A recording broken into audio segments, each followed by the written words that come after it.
8 PM or AM, 8:09. 8 or 9. Okay. That's good. I have to read this here.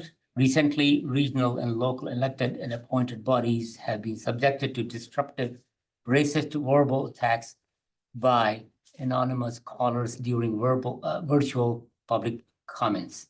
The city of Mountain View is fully committed to racial, religious, and cultural equity and justice as we strive to create a welcoming, safe, and inclusive community for all. This advisory body commission welcomes respectful and non-threatening public comments regarding matters over which the advisory body commission has jurisdiction.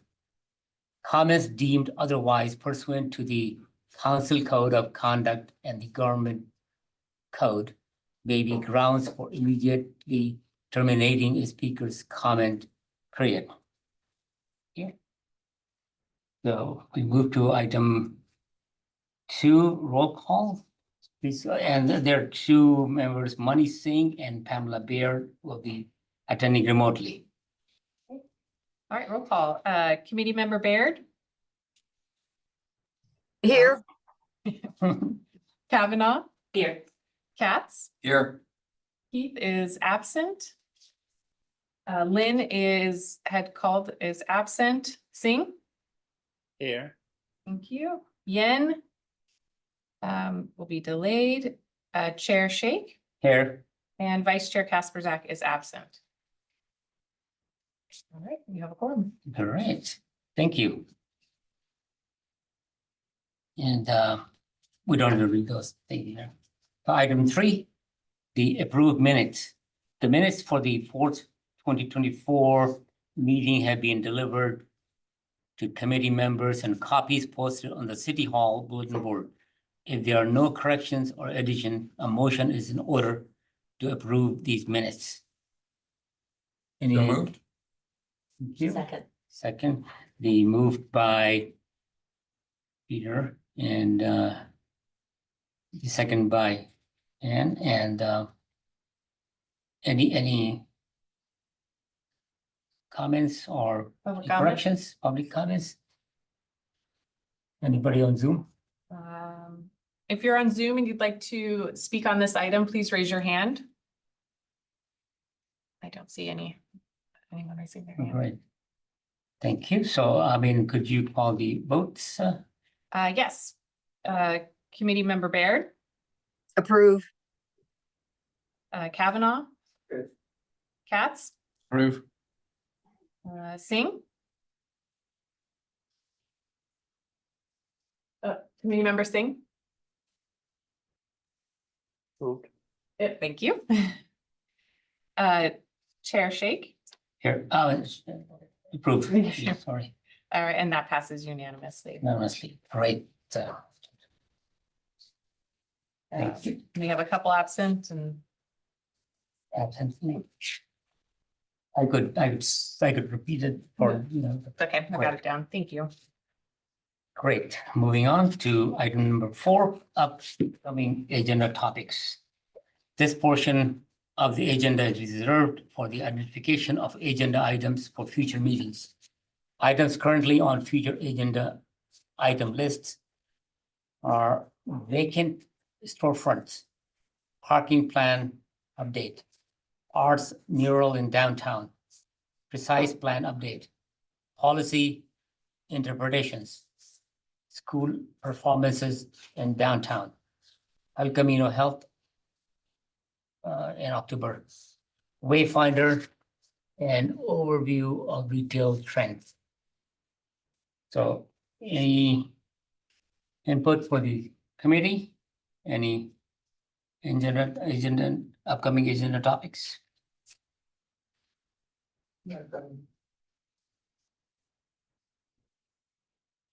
Anybody online? Pamela? Marty? I don't have any other suggestions. Thank you. Thank you. Any input from the public on that? I don't see any hands raised. Great. So we can see any, though we move on to Item number 5, oral communications from the public. This portion of the meeting is reserved for persons wishing to address the committee on any matter not on agenda. Speakers are limited to 3 minutes. The state law prohibits the committee from acting on non-agenda items. We don't see any member of public here. Anybody on the Zoom? Thank you. So we'll move to item 6, unfinished business. And I'll move to item number 6.1, the downtown development update for September 2024. Planning staff will provide an update to downtown development project. We have Ms. Today. Thank you. Morning, everyone. Good morning. Juan, Associate Planner, here with you guys. A quick update. Welcome back from your nice break you guys had over the summer. Yeah, thanks for being here. So there's only a few updates, nothing too significant. If you'd like to turn to page 3 of the development updates. There are items number 8 and item 10. Those are for 2 permit extensions. Item number 8 for 756 California Street. That permit extension was approved at the administrative zoning hearing on August 7th. And then item number 10, 90 Castro Street. That one is currently under review for permit and map extension. Generally, these extensions are for any kind of permits that were approved and they need additional time to begin obtaining their building permits and continuing with the construction. But the intention is that, they're still following through with the permit as approved originally. And item number 10 is on the screen. If you just want to be oriented to what we're talking about. Yes, item number 10 is actually the old Wells Fargo building right next to City Hall right here. And that is currently under review with city staff for the permit and map extension. Is there a timeline on that? So it's currently under review, so it should be, in that review period, it's still subject to the Permit Streamlining Act. So it will be either if there's any additional city comments or conditions, they will need to be issued to provided to the applicant within 30 days of receiving it. I believe the review should be completed by sometime within September. And then in that time, if there are additional comments, they will be provided to the applicant, or if not, then it will be scheduled for an administrative zoning hearing for a future date.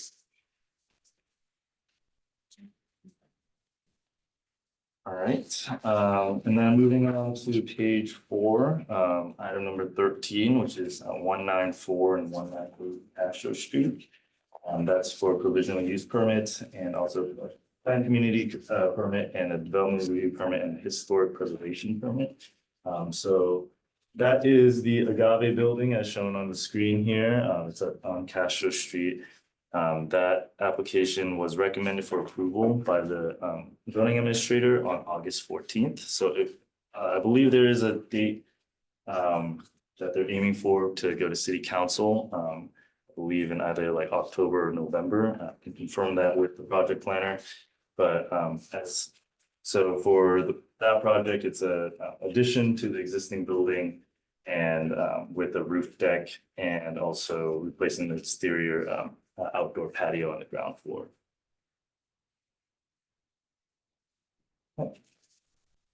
And then the last one, last kind of small items are so for 384 Castro Street, that was just a provisional use permit for architectural office. That one is completed.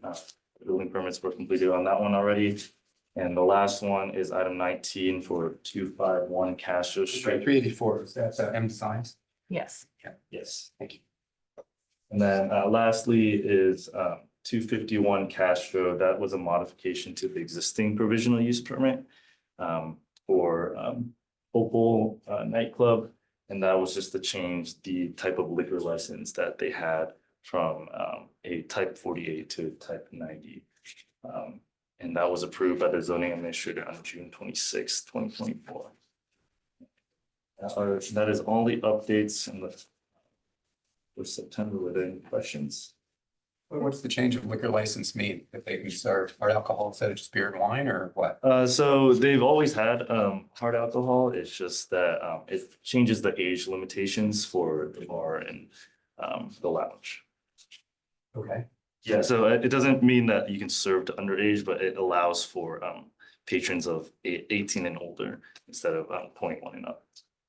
So they're allowed in, but they're Yeah, not you just allowed can't to serve. Yeah. Okay. And we do have a question by Commissioner Baird. Yes. Go ahead, Yes, Pamela. good morning. Thank you for sharing this with us. Previous years, we've had a map included with the report to make it easier for us to figure out where these properties are, and I've asked for that previously. So in future reports for us, so that we don't have to go to Google and look at a map and figure out where these properties are, can you include a map of the downtown properties and just, put a little dot on them or whatever, or a number, so we know which property we're looking at, please? Yeah, sure. I can definitely add that to the next update. That'd be great. Thank you so much. Yeah, thank you, Pamela. And we Great, thank wanted to include maps for the items we talked about in the presentation, but we can talk about the report piece as well. I was thinking along the same lines, by the way. I was thinking about that each item, right after the item in parentheses, if we say next to a building or something in there, so we can orient our mind, thinking about, on the map, either one. But I had a question on this permit extension. Is there any, like, how long is it extended? When you extend something, is this limit or something? or- So permit extensions are typically extended for an additional 2 years on top of their original approval timeline. So whatever the original approval date was, it's just added on another 2 years. to that. And just extended, no change, everything stays the same. Are you speaking to like the permit? Permits itself. Yeah, so ideally, everything should be maintained, be the same. If there's any modifications, then they need to request for additional like modifications to that permit. Oh, my question is about the Hope Street lots. Can you just give us a broad update on that? I know there's a summary paragraph, but Yeah, the last we heard is the project was sort of altered. yeah, so I'm not too familiar with what the exact status of it is. I can definitely touch base with the project planner and provide an update to Amanda. Thank you. And kind of highlight. Because this makes it seem like it's back. It Yeah. would be a shock to me. Yeah, no, I can definitely get that update. Thank you. That- Appreciate it. Sorry, Peter. That's okay. I was just saying is we're looking to clarify, like with maps and things like that. And also when it says 251 Castro Street or whatever the street name is, if we just have the organization, the company name, the Oh. business name as well, that would be like really helpful. Is there any law against that? I mean, do we Yeah, I have to was have wondering. anonymity or anything? I don't believe so, Okay. but just like broadly speaking, some of these Some of them encompass yeah. not multiple businesses. I Or understand. there is no Or business there's no there, business, so. I understand, but if there is one, Yeah, that would be super helpful. Just And the only thing I was thinking the same way, I was thinking about that, all our documents get archived. 20 years from now, somebody will read this, oh, what was that? Sure. And say, But- otherwise, yeah. Yeah, but at that point of time, Yeah. who's there is important. Important, and yeah. having that Makes it reference, I easy, it think, makes would you be great. think. Yeah. Yeah. Oh, Good point, thank you. Commissioner Baird? Maybe a residual. hand. Yeah, so maybe I was not paying attention. So Mary had asked about lots. Are we talking about the Robert Greene? Yes, that's the one. Yeah, okay, yeah, because it back. seems like that's sort of been in limbo for a long time. Exactly. I That's- think the most recent report, the most recent update we got was that the permit had expired. Yes, And exactly. now Yeah, it says exactly. That's That why they've completed the plans, but they That's- haven't pulled new ones, that's so why it they're was a gonna go, surprise to me. yeah, so to see it. it'll be, Go back and put, yeah. Yeah, because the report's not real clear where it is in status. Do they have to- Exactly. That's why I asked for an Yeah, update. yeah. Thanks. So any member of public? Nope, I see no one has raised hand. No one? Thank you very much. Thank you. And while you still have your hand raised, do you have any other comments? Nope, okay. Okay. Uh, Moving on to item 7, new business. And we go to 7.1, downtown business improvement area. Downtown business improvement area management, memorandum. And we have the attachment 1 and 2 downtown BIA map and, Oh, I'm sorry. We have a 6.2 Castro Street update.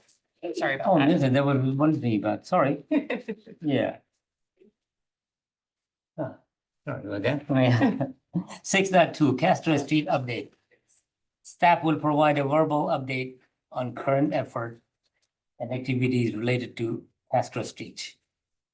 Yes, good morning. Thank you, Chair, and welcome back. As Vincent said, we've had a little bit of a vacation and we're back at it 3 days into September. So it has been a really busy summer. And actually, let me reshare so that I can share with sound so that our friends at home can hear. There's sound. Go. So as part of our efforts in promoting the downtown and everything that's happening in the downtown, we'll talk a little bit more about the Downtown Digest later in our agenda today. But we've also released this video series called On the Town. So it's a short video and I just want to play it for you as one of our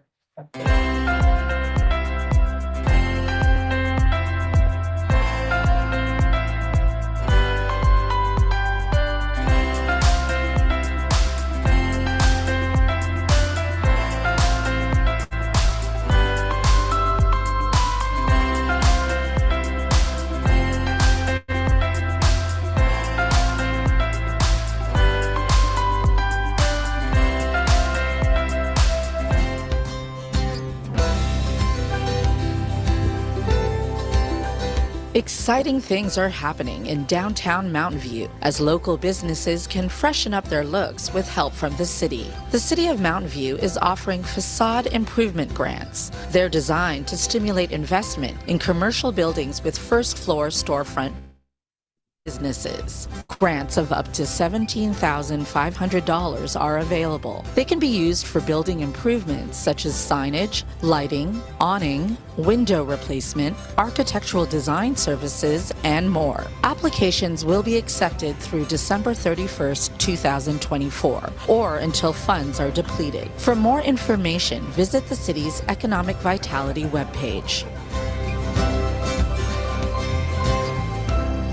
The city is encouraging active engagement downtown. Recreation and seating areas are now offered in social zones located along the 100, 200, and 300 blocks of Castro Street. Downtown Mountain View is hustling and bustling with the addition of foosball tables, cornhole, mini golf, and giant Connect 4 games, colorful picnic tables, and lounging chairs. This summer, the city's recreation division also launched an adult cornhole league, which has proved to be popular in the community. We've lived in Mountain View for 4 years, so we've walked down the downtown a million times and we saw the cornhole sets out, and so we looked into the league. Yeah, I think it's great. It's really nice to see people making connections, this whole audience of people who get outside in the summer, and it's great. I mean, I think it's where people are congregating, so having it all in one space, it makes it a more lively downtown than just, I think, people walking by. As summer heats up, so does the entertainment in downtown Mountain View. Concerts on the Plaza is the season's place to be, with live music and a community dance party taking place every Friday from 6 to 7:30 p.m. through the end of September. And Music on Castro continues every Wednesday from 5 to 6:45 p.m. on the 200 block of Castro Street. All performers are subject to change, and events will be canceled due to inclement weather. Check the city website, mountainview.gov, for the upcoming lineup of musicians. If you want to stay in the loop with everything happening in downtown Mountain View, subscribe to the Downtown Digest, your go-to monthly newsletter for updates on downtown initiatives, projects, and events. You can also tune in to future episodes of On the Town. Watch for it on the city's social media and YouTube channel.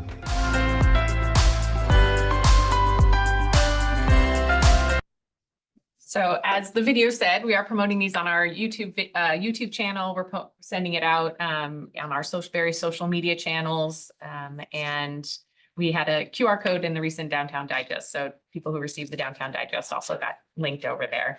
But these are just another way that we're trying to promote everything that's happening, get people excited about downtown, encourage them to come downtown. So that is the second episode, and we're trying to get them out quite regularly. So we'll see more of that. I don't see the QR code.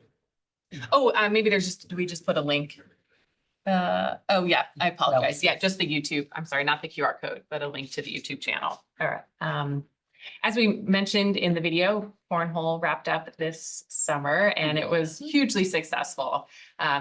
We heard from, I believe Red Rock had a team that participated. Our community services department also had a team. So it was very lively. I mean, all of the spots to participate were taken, and it's sounding like it was so successful that we're exploring potentially another league at a different time of the year. So really exciting to just see more people coming downtown and for a new reason. Were there any tournaments who won or? I feel like the Red Rock team might have won. I know. I vaguely remember that they may have been the winners, but I can't confirm that. But you know, if you're a cornholer, you might want to get out there and show them your skills. Yeah. And just another note, so in past meetings, we've talked about various things happening with the downtown bollards. We did complete sort of the painting of the solid color of the bollards. So on each intersection, there are, oh boy, 6 bollards, and 4 of them will remain a solid color and 2 of them on sort of the inside part of the fencing. So on the pedestrian side, we'll actually have artwork. And so last month, our visual arts committee reviewed all of the submissions for art.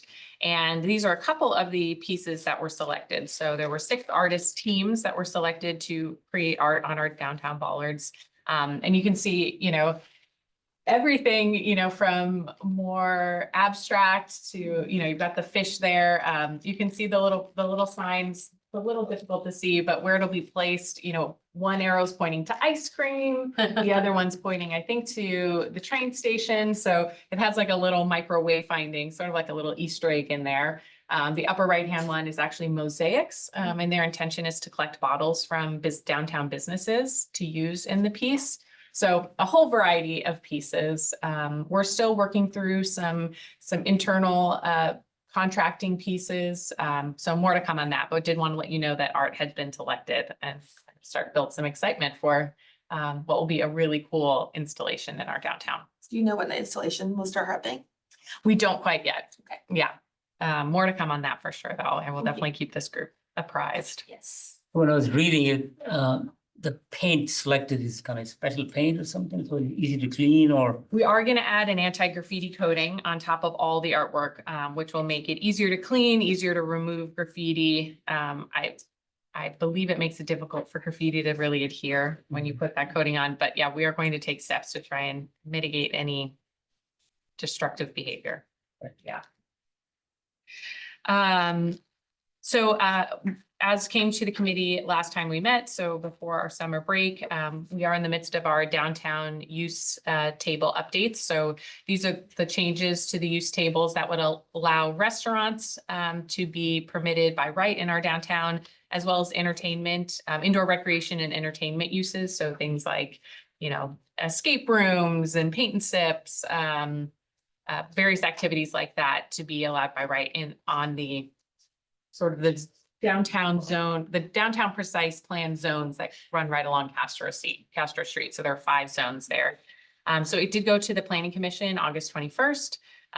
And we go to City Council for final review and hopefully approval September 10th. So next week. Yes. So what does that mean to be permitted by right? Yeah.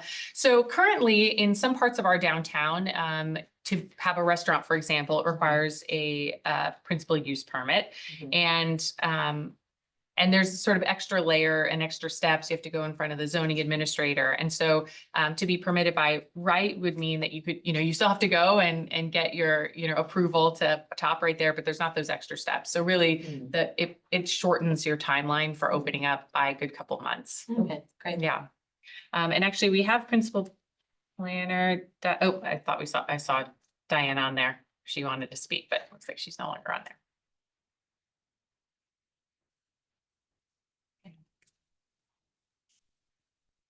Okay. And just sort of some reminders. So our police department is getting staffed up, which is really exciting. And part of their positions that they've been filling have been around parking enforcement. So we are seeing an increase in enforcement happening in our downtown. So wanted to, we've done some reminders in the Downtown Digest, but helping to get the word out a little bit more. Kind of orienting you to the parking map here. So parking permits are available to be purchased.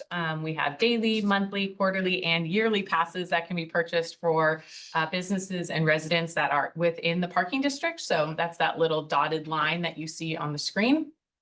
And parking permits can be used in garages 1 and 3. Garages 1 and 3, and then parking lots 9, 6, and 7. The areas in teal are the ones where you cannot use them. And so we have seen a little bit of confusion happening there. Part of our goals with the wayfinding program is to more clearly label our parking facilities. So hopefully it'll become even easier. But just some reminders there. Reminders, it's one thing to have a permit, it's another to have it displayed so that our parking enforcement team can see it. So recommend hanging it from the rearview mirror. And then just a reminder that there is no overnight parking in any of city parking facilities. So just a note there. All right. And then as we said, as was shown in the on the town video, we have had some additions over the summer. So those little mini golf, we have 3 mini golf holes that have appeared on the 300 block, as well as a Connect 4 and a ping pong table. And I'm sure for anyone who's been downtown, you see there's always someone playing the games. It's been really, really cute to see families and kids and people of all ages participating. One of the best thing I see whenever I walk by, like ping pong or maybe golf and all that you see different families playing with it, and at the end they say we had fun. We'll see you maybe next week. So bonding is taking place. They become friends. And they put everything back. That's the other Yeah. thing that's so amazing to me is that back, people yeah, rack yeah. the mini Oh. golf. Yeah. It's not getting just sort of left. Exactly. It's Or really. stolen. Yeah. Or walked off with it. I'm really surprised that I know, me too. it hasn't You been and me getting both. stolen. I have a question about the parking permit. Sorry for you. Oh, sure. Yeah, I'll back up. So previously, I know the cities sold more parking permits than there were parking spaces. And is that continuing? And if so, like, how are we sort of tracking usage, et cetera? Yeah, I might have to ask John to speak to that. Good morning, committee members. John Lang, Economic Vitality Manager. So far, since bringing back the parking program post-COVID, we are actually not doing oversells, is what you're speaking about, Committee Person Yan. We are selling, we continue to sell permits. We've seen a drastic change in the permits we sell. Right now, we're selling more daily permits than we are annual permits. That is a historical change. In addition, the oversell issue was daylighted in our downtown parking strategy. There needs to be a little bit of oversell, but there, for a long time, we had no cap on the oversell.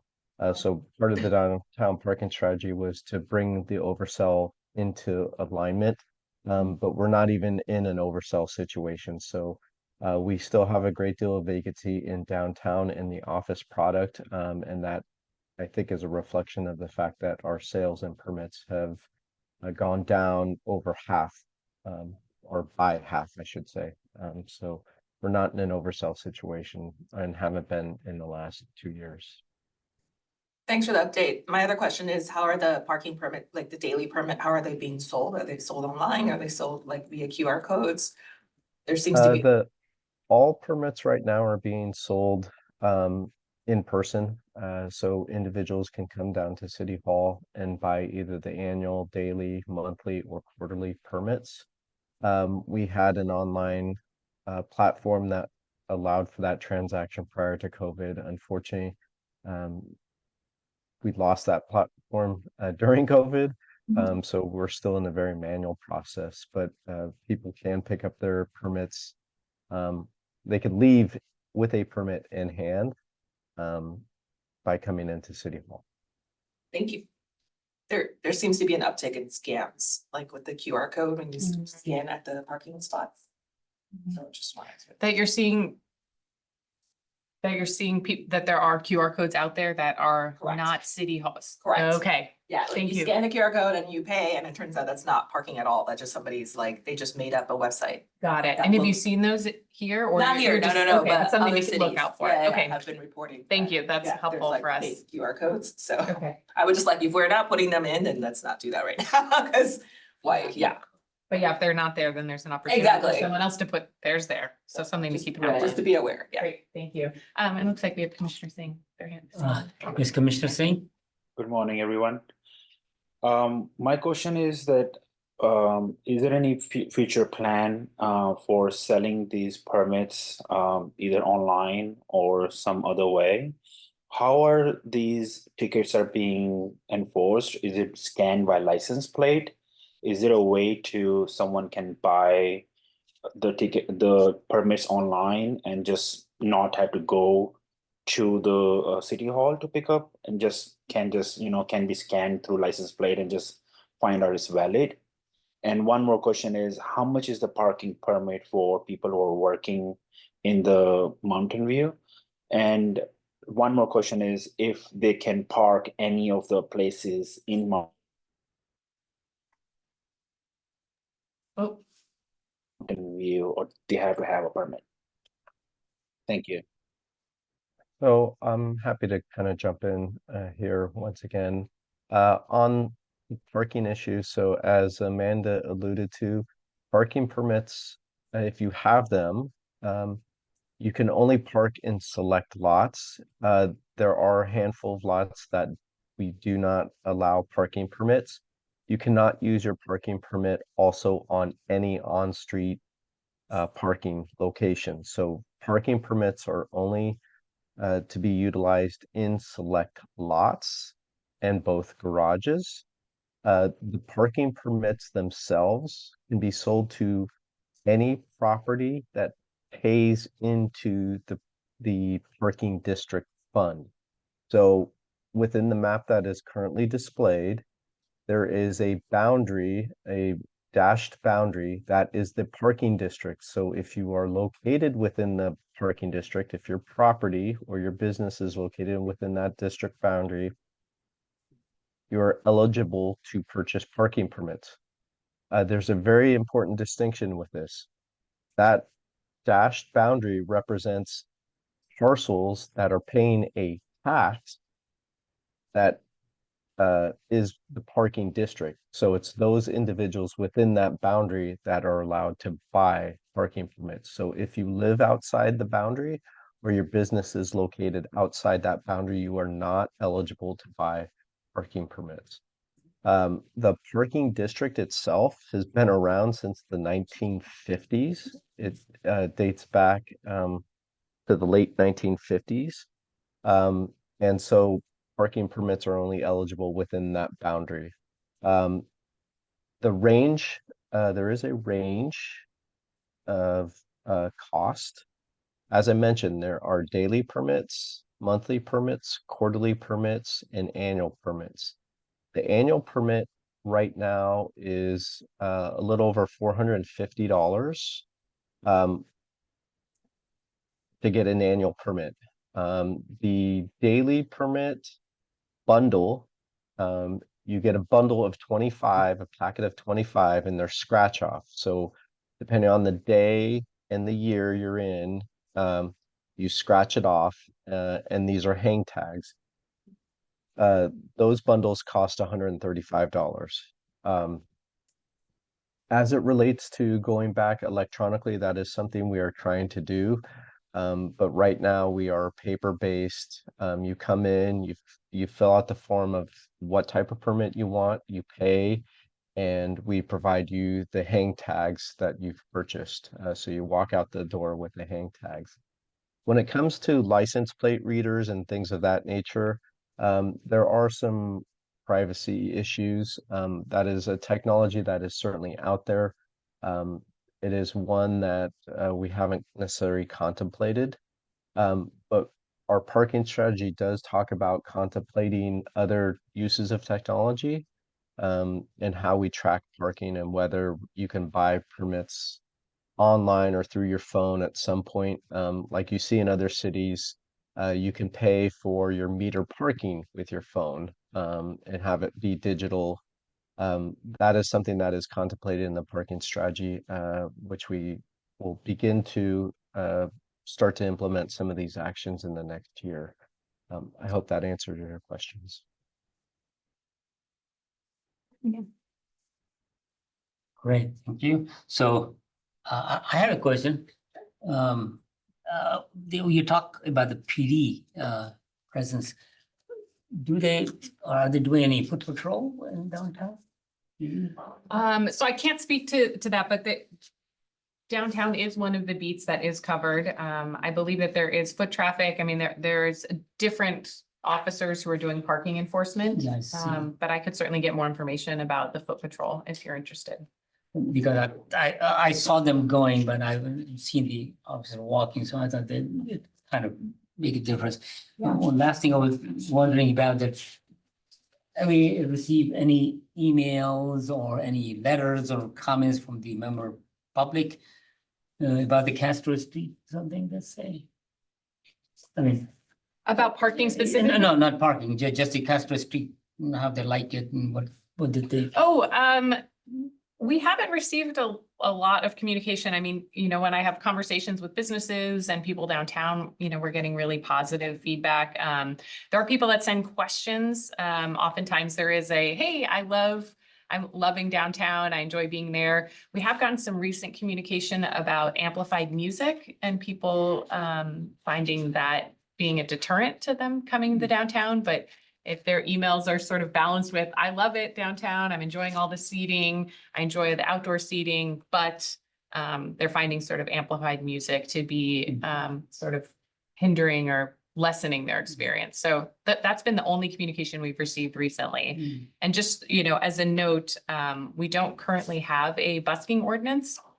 It's one of the things that we're envisioned to tackle as part of our economic vitality strategy.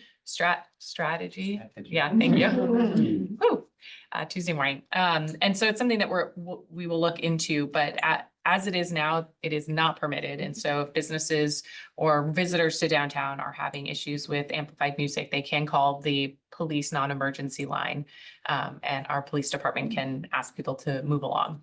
Yep. Yeah. Oh, yeah. We've never had a busking policy. Yeah, I don't believe so. And John can confirm. Yeah, we have not. So a lot of people, I mean, member of public or community is not making comments on downtown. It's kind of goes with the downtown and also the digest. Could be, maybe we'll talk about more, is can we have something where we encourage member of public to comment on it, and we say, if every month we may have a public comment of the month, publish it on the digest, so encourage it. Oh, okay, I'm gonna tell him, with the name, with permission, the name and all that. Yeah, well, We'll go there. yeah, and I will say, on the town video, we did do an interview with one of the cornhole participants, and one of the things that Armin in our communications team, who actually made the video, she's really good at getting B-roll and doing interactions with people. So I imagine we could get more of that, just sort of on the street. Hey, how are you feeling about that now? Voice used to do that, along the same line, but you publish it in there and then the photos or. I guess to expand on Jamil's question, is there a way for the staff to consistently collect feedback right, on all the different initiatives, whether it's games or whether it's seating or whether it's, you know, paving or signage or anything like that.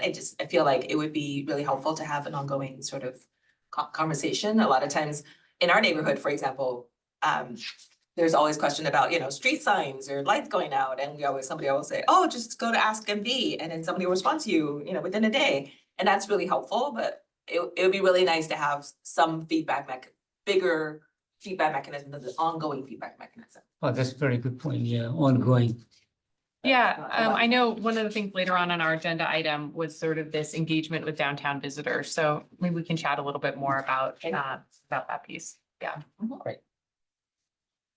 And just sort of, I believe my last piece here is that, of course, we could not fail to acknowledge that the Mountain View Art and Wine Festival is happening this weekend. So, Peter. 4 days and Yeah. counting.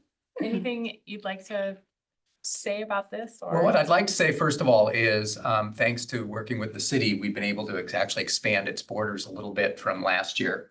We actually will have 400 vendors rather than 360 Wow. that we had last year.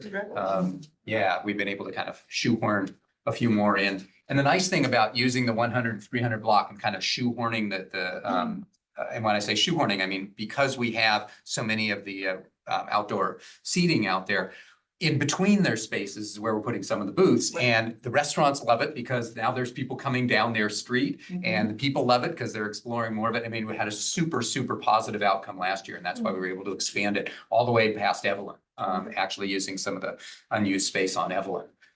So that's the first thing, is it is bigger and better. It is also one of those things where we do expect the weather to cooperate. Don't jinx anything. In that we're gonna have the heat wave in the middle of the week, and by the weekend it should be a little nicer.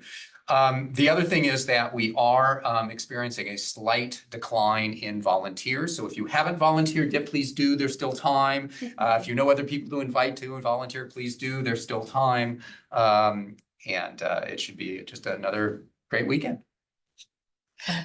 Actually, can I ask a question? It seems to me over time that the mix of vendors has changed a little bit at the art. So is that something, when people are applying for a booth, do we do any sort of attempting to balance them, or do we sort of take all comers because we want a certain volume? So vendors actually falls into different categories. They're food vendors, as well as art vendors, as well as activity vendors and things like that. And all three or four of those different categories are looked at every year. And we look at not only who was successful, but also who were people asking for. Also, if they know the drill, you know, Right, and react well and all that. So for example, there was a food vendor last year that did well, but really was not really polite to people. Oh, wow, okay. Yeah, and we got a number of complaints. They are not coming back. Okay. So we do this analysis every year just to Okay. make sure that we try and keep it as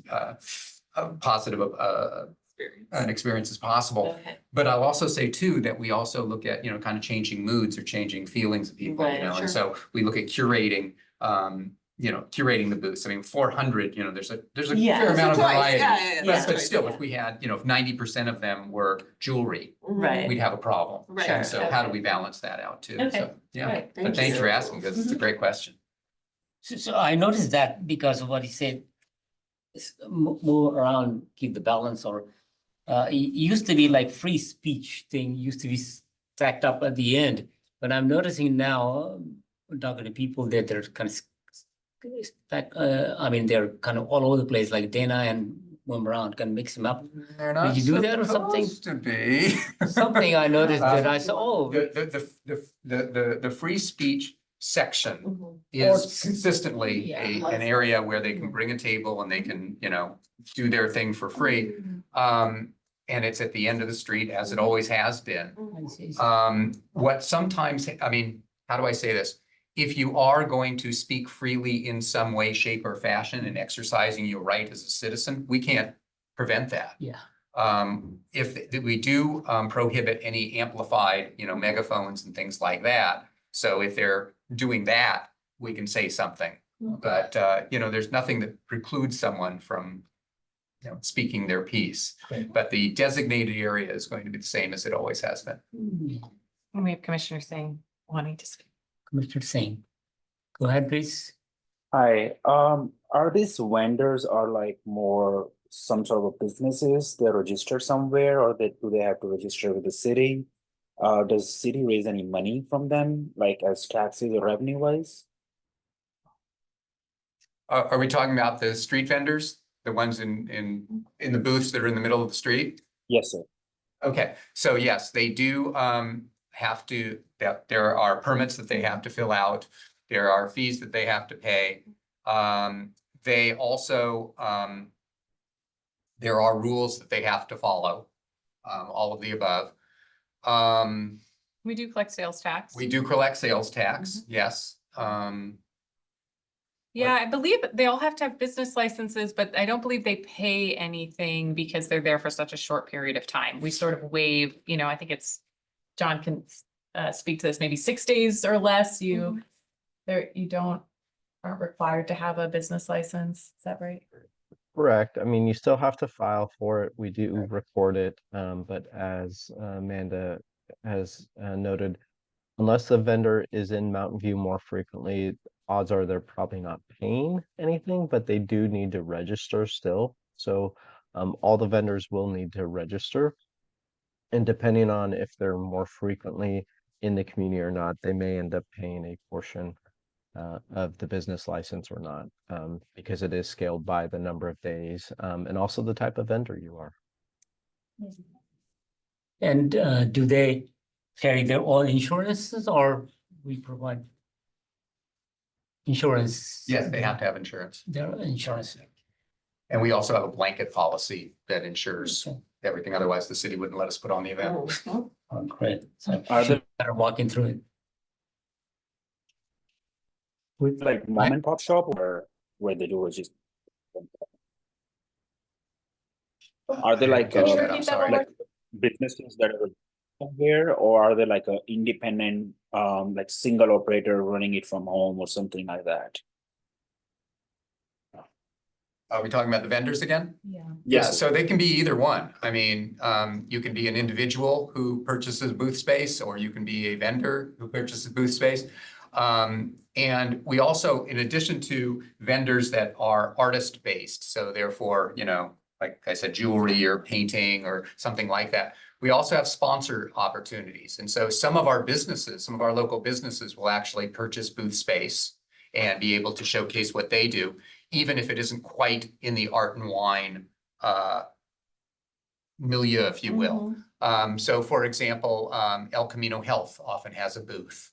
The police, of course, and fire have booths. We have different things that are not quite art and wine-ish, but they want to still promote their products. thank you. So one comment I like to make, that normally we, every year after year, we take it granted about the Arts and Wine Festival. And really a lot of work goes, such hard work, we really appreciate it.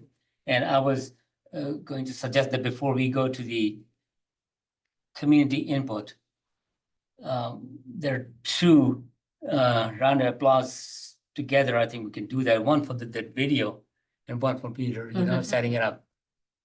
Thank you. Well, thank you for that, Jamil, but I have to say this is indeed a case where it takes a village, literally. Exactly. And we have over 400 volunteers who help from the community. And there is zero way that this can happen without the engagement of everyone. The city bends over backwards to make sure that we can have all the things that we do. I mean, it literally is. Every aspect of the city participates. That's what makes this festival so much more special than many others. I talk to a lot of other cities that do art and wine festivals, and they don't get anywhere near the engagement from the entire community the way we do. Correct. So if I can speak for all the committee members, we're proud to be part of the village. Yes. Thank you. So can we go to member public, please? Yep, and I don't see anyone online. Anybody on Zoom? More comments? Thank you. Great. Now we can go to item 7. There we go. Okay, Yeah. item 7. All right, 7.1, downtown business improvement area.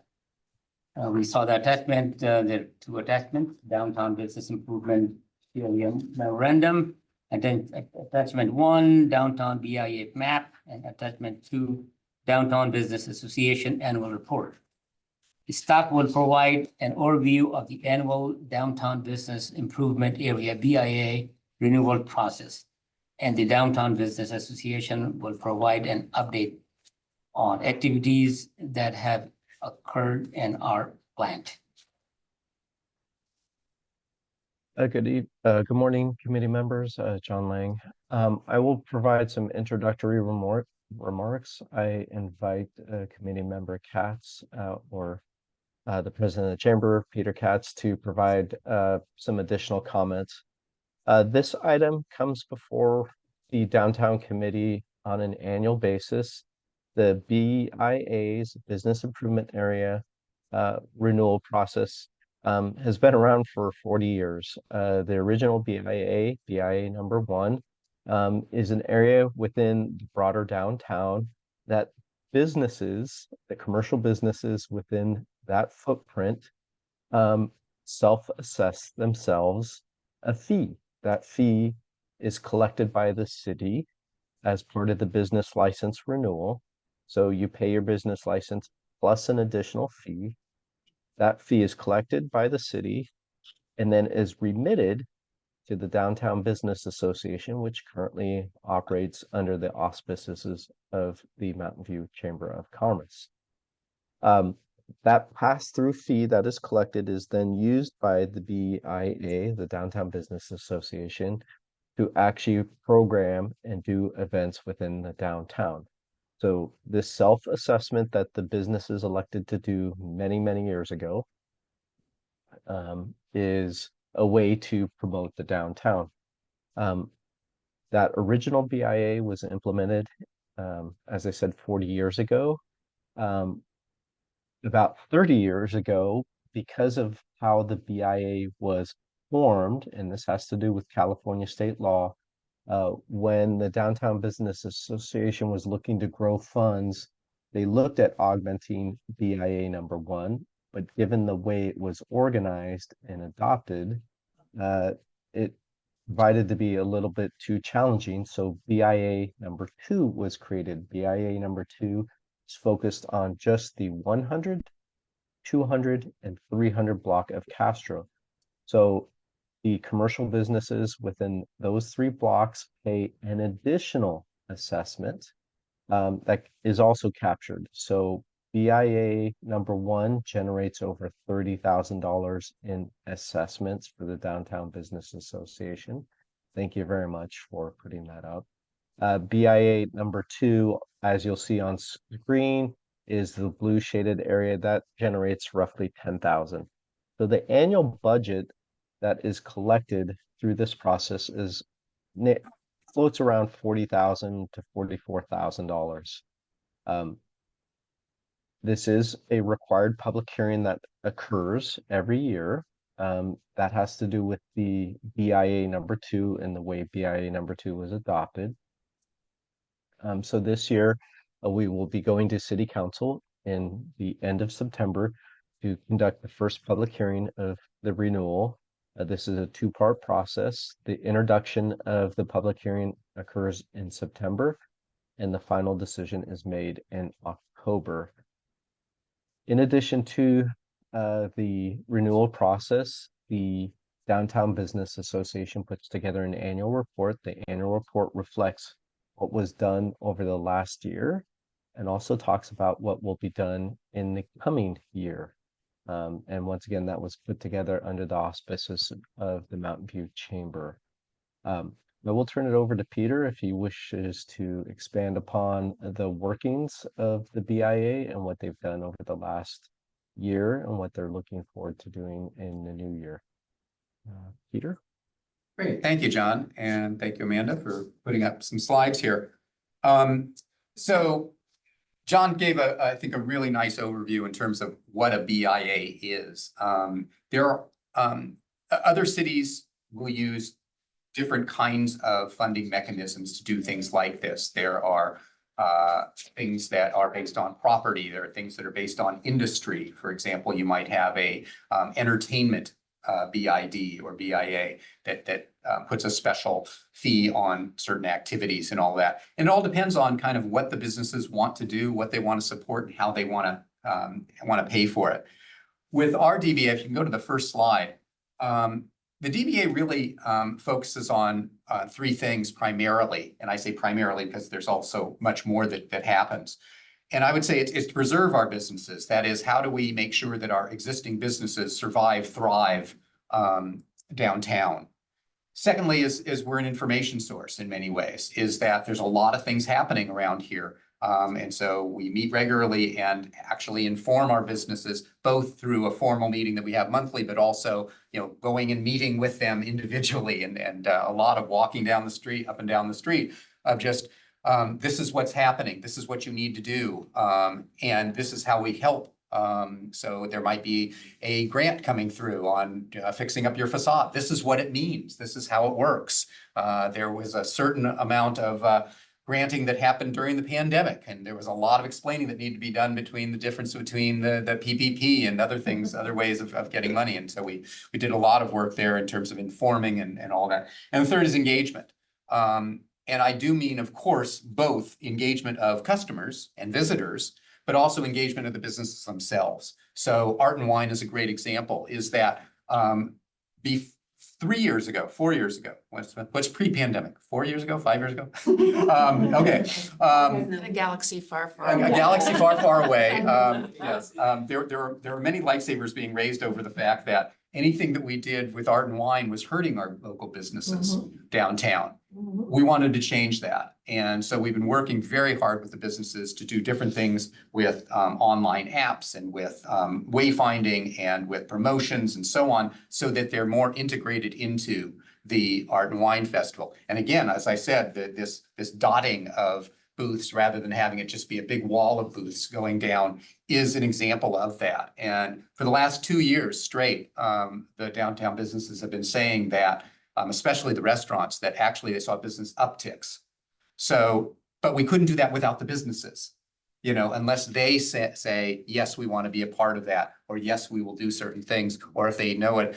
So that's why I'm saying that engaging is so much a two-way street. It's both engaging people to come down, but it's also getting the businesses to do something special as well.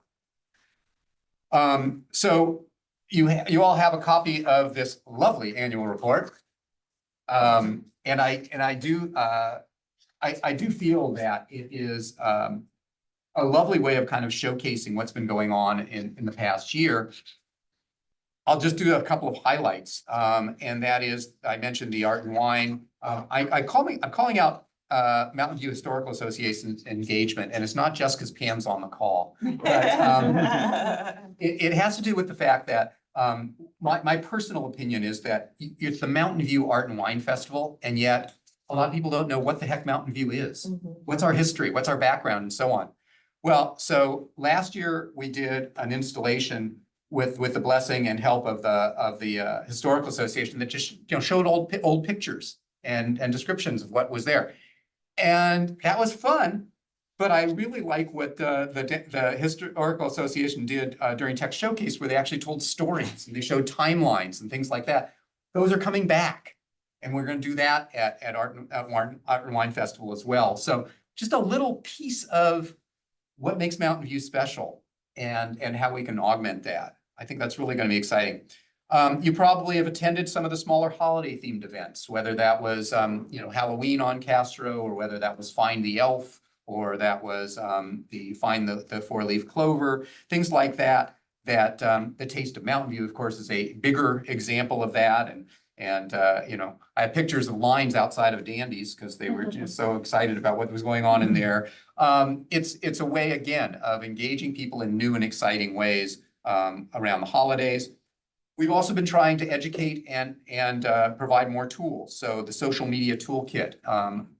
I was pretty amazed during the pandemic to find out how many of our businesses didn't even have a website. Well, we got over that hump a little bit, but there's still work to be done. But one of the others was that they don't know how to use social media. They don't have the resources, they don't have the knowledge, they don't have the time, et cetera. That's what the social media toolkit was all about. And so we provided tools like that. We too have done some promotional videos. Ours are being shown on both through social media, but also we have one that lives permanently on our homepage, another one that lives on the LNV homepage, another one that lives on the visitor's site. So we're trying to do more of those. And I know that Dandy's and others have been very, very bullish on getting us to do more highlighted videos and things like that. And we really do want to do more of those and get those up, because that's what people use. They don't read as much as they want to be entertained and just see a visual. So that's been a lot of activity. We have been doing more advertising than we have in the past. We've been doing more with the Los Altos Town Crier as well as with the Mountain View Voice, just in terms of paid media. Just because advertising works and we have to continue to modify it and do it in different ways. Our community guide is changing. We'll have a new version. I think it's going to the printer in 3 weeks. And so we'll probably get it in about 6 weeks and we'll be distributing that. We actually have a partnership with Mountain View Voice to distribute it to about 75 locations, where in the past we did about 30. So we're getting broader distribution of that too, which is great. And of course, it's online. And we meet weekly with the city and we continue to do advocacy on behalf of downtown. That's a very, very critical part of how the DBA gets engaged. On our plans for 2025, let's do it all again. It's always one of those things where all the things that work, you want to continue to do. But there's other things that we're adding to the equation. Yes, we want to do more with the Historical Association. We also want to do more with our websites. Our website has not been updated in, I want to say, it had a facelift 10 years ago. So it is in dire need of a new refresh. We also want to have our visitor center part of our website refreshed. That actually got hijacked during the pandemic, and we changed it from a visitor site to a here's how you stay safe site. And we haven't really evolved it back to its old roots. And so we need to do more with that. And we want to build in more viewer produced content as well as more video content. And we're working with a couple of different groups to do that. You may have seen some of the camera crews at the Celebration of Leaders. You'll see a couple of other new film crews at the Art and Wine Festival, and we want to let them loose just on the street and just filming people and so on. So we want to get that more rolling over this next year. Permitting continues to be a hot topic, continues to be something that we continue to work with the city on. The Economic Vitality Strategy, a big, robust document that we wholeheartedly support and want to continue to help the city in any way we can to make sure that that is furthered. And we want to do more Meet Our Merchants events. We did this 2 years ago, and it was really quite successful. We had it at Opal. We had about 10 businesses that basically stood up in front of about 40 people and said, this is who we are. This is our story. This is how we got here. This is what we do. And it was really, really well received. And in fact, 2 of the city council members that were there said, why don't we do this more regularly? And it's like, yeah, we really should. And so we're looking to do that next spring. I put up this slide before I knew what John was going to be, what John's slide was going to show, but this just talks about the BIA a little bit more so that you know kind of what are the fee bases and what is the overlay and all of that. And one of the most important things to know about the way that the BIA is set up is that it really is designed for those who use the resources the most or get the most value out of them also pay into it the most. And we feel that that model is a positive one, but it may need to be refined because this may come as a shock to some people, but the costs of 40 years ago are not the costs of 2024. And if we look at the next slide, and is also in the report, that little chart in the lower right-hand corner just shows the aggregate costs and how the chamber has been kind of picking up the tab, if you will, of a lot of the DBA expenses and all that. And we need to find alternate sources. We need to find alternate ways of funding. And so one of the things that is on the schedule on the work plan for 2024/2025 is because it's going to take about a year. We're going in front of city council in another couple of weeks. There's a next week, I can't remember. But we're going in front of city council, basically to say there's going to be no change to the BIA fees for this upcoming year. We just don't have the time, but we want to look into alternates. We want to look into ways of changing it, which will take about a year for us to do and to get right. It also has a huge PR effort behind it because we need to talk to all the businesses to make sure, are you okay with this? Does this make sense? Are we meeting your needs? And that sort of thing. We need their buy-in. So I feel that's a year-long process, but we do have to curb this curve. It is the day after a 3-day weekend. It really is. And so we need to do more of that. So that's kind of where we are. Again, in terms of what we're presenting to the city, it's not a big change from last year. So we do feel that city council will probably put their stamp of approval on it, but we do want to do much more work over the next year in terms of let's turn this around. Can you go back to the fee collection page? It's also in the downtown Yeah, association yeah. because it's hard to read on the screen. Yeah, I will just give this is my 9th year serving in the downtown committee, and I would just get on my soapbox and do my 2-minute rant, which is the same as your predecessor, Tony Towers, Okay. that the BIA fees we collect is not worth the paper it's printed on. So I, once again, would like to advocate for that. We need to collect significantly more fees in order to make these downtown services, et cetera, amenities, right? All the great things that we're providing our quote unquote customers, your customers, sorry. It's, if you look at the fee structure, right? It literally, like an office pays $50. Like what does $50 get you? Like 3 coffees? Like it doesn't make any sense. So to me, and I know this is a whole, like, there's a whole discussion around like, we have to go out to the stage and this is a whole voting thing. It's a big deal, but I will continue every year to advocate for that. You need to collect additional fees for the services that these, the Downtown Association provides. So hopefully one year we'll get there. In my 20th year of serving, no, I'm just kidding. Thank you very much for You're that, Mary, and obviously, wholeheartedly support what you're saying. Even from 8 years ago, we're like. Well, there's one, to add more fuel to the fire, there's one more piece of this, and that is that BIA, the way it's structured under California law or Yes. whatever, says that it needs to be Go used out for to vote. marketing. Well, no, it needs to be used for marketing and advertising, Right. and that's it. Right. And we just feel that the DBA can be so much more impactful when we do things like a social media kit or like other toolkits that help these small businesses. Right. So we'd like to, again, look at it from the standpoint of not just the cash investment, but what are you getting out of that? And what are the services we can provide? So we want to provide more. I mean, what you saw was the path of just keeping what we're doing. Exactly, And we right. want to do so I much mean, more. and obviously the scope of what the DBA does, right? Since the passage of this has increased, probably tenfold. So clearly, I mean, the fee should reflect that as well. I mean, social media, computers didn't even exist, right? When this happened, so. Great. We have a raised hand online, Manisi. Go ahead, please. A lot of hands all the time, so.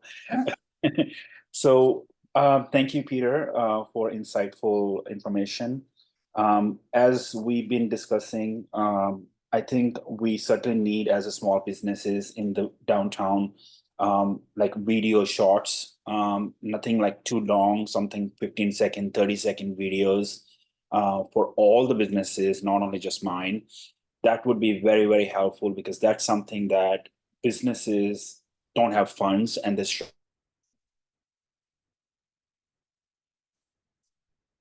I'm afraid to cut out. Whenever they have certain events, they get students. It's Sorry, can you cutting hear in me? and out. Oh, okay.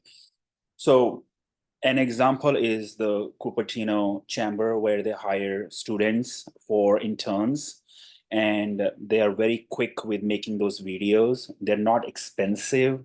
They're very affordable. And I think we need a fast turnaround rather than shooting a video in January and getting it in December. It's very, very late. I would expect if somebody takes the video, they should turn it around within 30 days. That's a very fair assessment time, or even earlier. So that's something that I think we will really need. And if you guys can really look into that, creating 50, 30-second video for every single business, not just one, but many, that would be very, very helpful. Thank you. Thank you for that. I completely agree with you in that we need to do more of them and we need to do them quicker. And I love the idea of using the student interns. There is of course a quality quotient. You know, getting the high school students is a little different than having a professional crew, but then again, for a lot of these things, you don't need a professional crew. So we definitely are looking into that. Great. Okay. Any more comments, questions? Can we go to member of public? I don't see anyone online. Nobody online, nobody in here.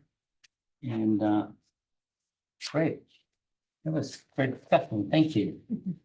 Moving on to 7.2, correct? Yes, 7.2, Downtown Digest Promotion and Distribution.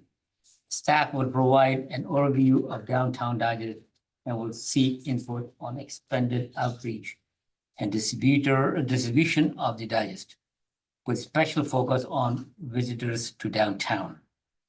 Yeah, so I would say this came up in our agenda setting with our chair and vice chair, sort of to Mary's point of what is our engagement of visitors to downtown.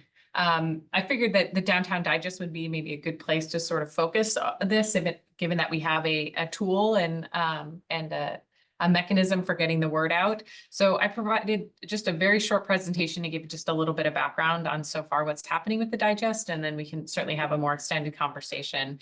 But just a quick overview. So we launched in March, which it's hard to believe that was our first issue. At the moment, we're releasing monthly. We're looking and assessing sort of what the right cadence is. We've done 5 issues so far, and you can see our goals there is really just to keep people informed, get people excited, and make sure that everyone's aware of what's coming down the pipeline. So currently our distribution, we do an email blast to subscribers. We post it on our website. I bring hard copies around to City Hall. The chamber gets a stack. We have been tabling at community events. They show up today at our meetings. When we've done broader outreach, we bring them with us. So it becomes just a really great tool to really showcase everything happening in downtown Mountain View. And just some quick stats where I can get data, I grabbed it. So our last email blast, we have 570 subscribers, which I think is quite amazing given that it's only been a couple of months. And we have a 67% open rate, which is, I believe, sort of industry standards is around 30. So we are double. People are really eager for this information. And the click-through rate is pretty high as well. So not only That's a people, phenomenal. That is I know, it's crazy high. 22% is phenomenal. Yeah. Is that just from, Crazy. is that just from email, or is that also from like your Facebook pages and it's Instagram just from pages? email. I just pulled this Okay. from our Gov delivery email system. And so this was when I did it a couple days ago. I'd be interested. I could look again and see sort of how it's changed. But yeah, we've got just really high engagement, which has been really amazing. This is, that does not include our outreach This is just the email blast that we send out. Yeah.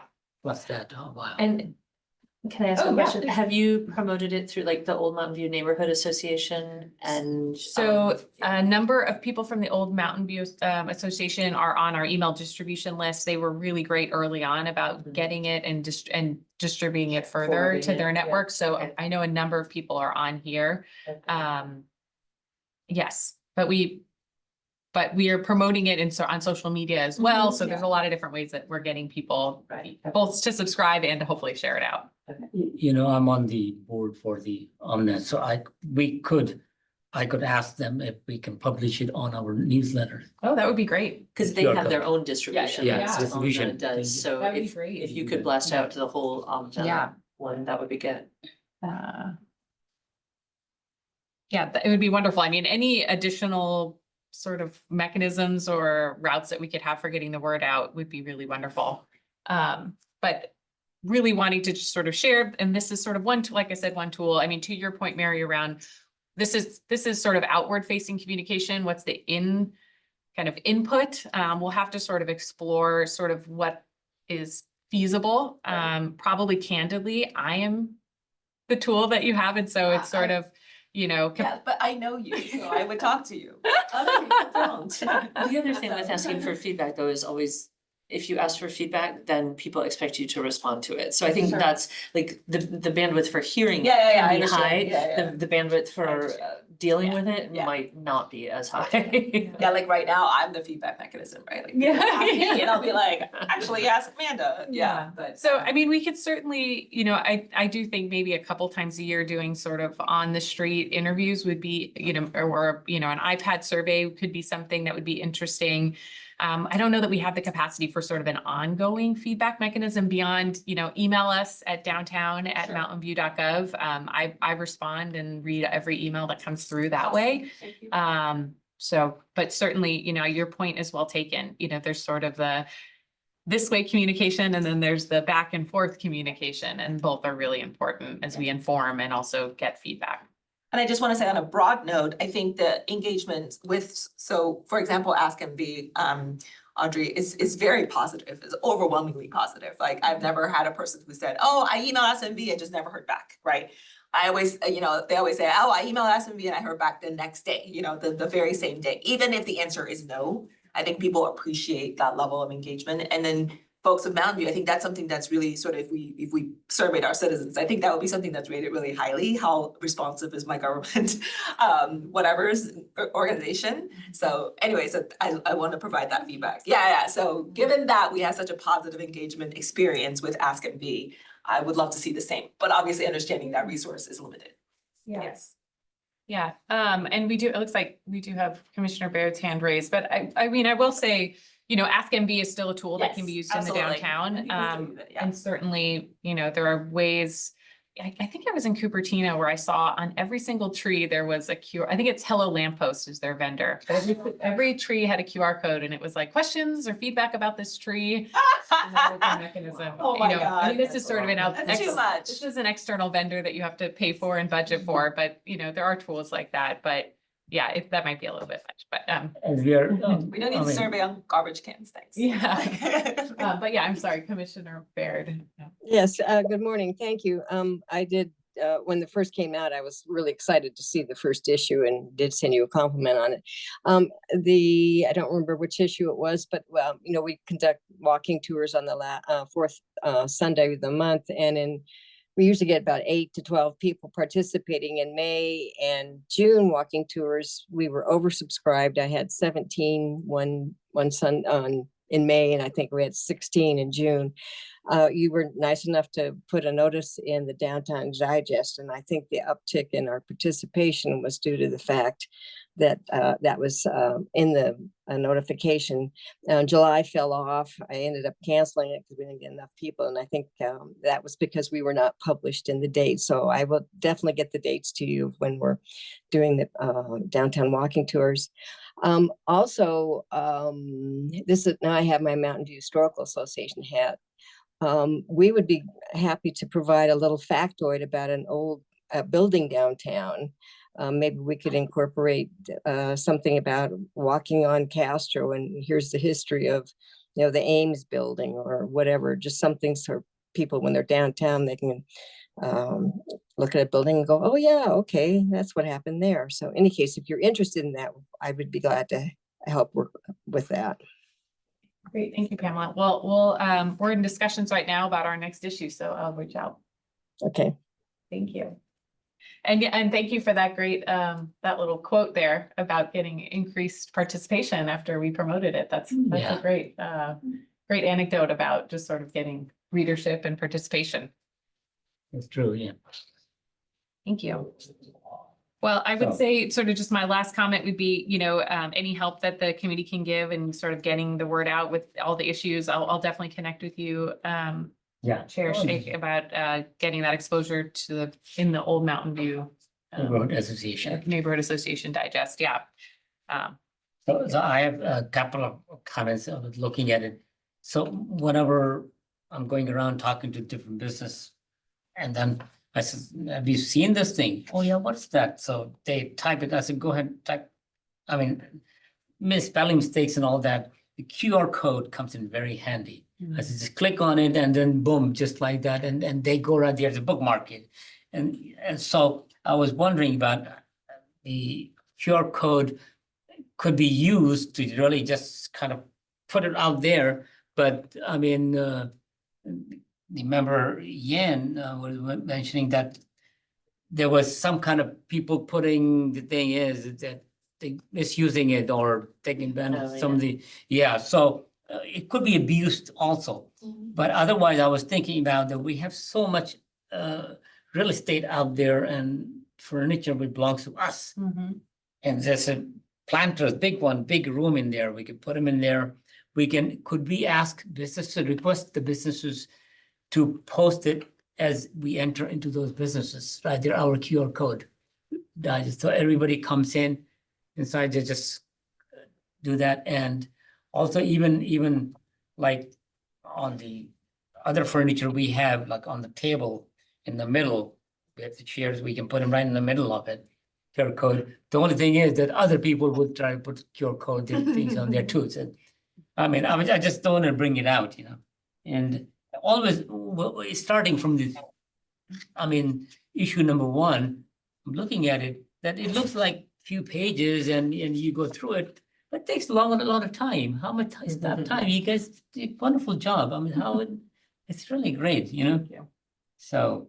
But yes, I would say it takes a good amount of staff Good time. amount of and time, it staff is- time, yeah. it is well done, and I looked through it like critically and trying to find something wrong. I haven't found it yet, So Jamila, I know there's also another neighborhood association on the other side of Yes. Shoreline. Do you know I don't know the leadership of the Yeah, I know the person who knows all the association, Shoreline there. West. Which is Robert Cox, and he goes to Ice Cream Social with all the associations, Right. So I mean, when I talked to him also, I tried to link up with that to see. Yeah, so if they could send point. out the registration link to their Yeah, membership, because I know exactly. in downtown Mountain View, a lot of people are on that Elmsville one. And I don't, the Shoreline West one, I think is a little less active, but still, it's probably a couple hundred people on there, so. I mean, in summary, what I was thinking about that if you walk through downtown, besides the businesses and all that, anywhere you see, you turn around, you see a QR code. It's our QR code. Just bombarded, with something. I don't know. And we have a comment. Sorry, yes, go ahead. I was gonna add what Jamil said, that we actually have frames outside in our waiting lobby, 8 by 11 frames. If you were to print out a page, you're very welcome to stop by any time and you can leave it there. If it's 8 by 11, and I can put it on those frames. Any event you want to promote, anything you want to collect, any feedback or anything like that. I have 2 dedicated frames for the city, so you guys can put anything you like over there. Oh, that's wonderful. I have something we use for event promotions. I can bring that has QR codes. That would be great. Yeah. Thank you so 8 much. by 8 by 11. I think just a regular page. Horizontal, vertical or horizontal? Just like a regular page. I think like Okay. more like Horizontal. 8 by 11. Okay. Yeah. Thank you. Started already, yeah. And I think we might be running out of time, Chair. Oh, yeah, let's see. So, no comments here, so any member of public? I don't see anyone with their hand raised. Nobody online either, that's great. So we will go to item 8. Comments, staff comments and questions and committee reports. No action will be taken on any questions raised by the committee at this time. Okay. Pamela's raising her hand. Pamela's, Yes, hi. I will be conducting another walking tour on Sunday, September 22. It starts at 2:00 at the Centennial Plaza train station. And we'll be putting that out on our social media. I don't know if it's too late to get it in the next issue of the Downtown Digest. We don't know about October yet. I'm going to be out of town, so we don't know if we're going to do that one or not. But thank you. great. I only have one comment. I'm just getting a lot older, so can the font be a little bigger?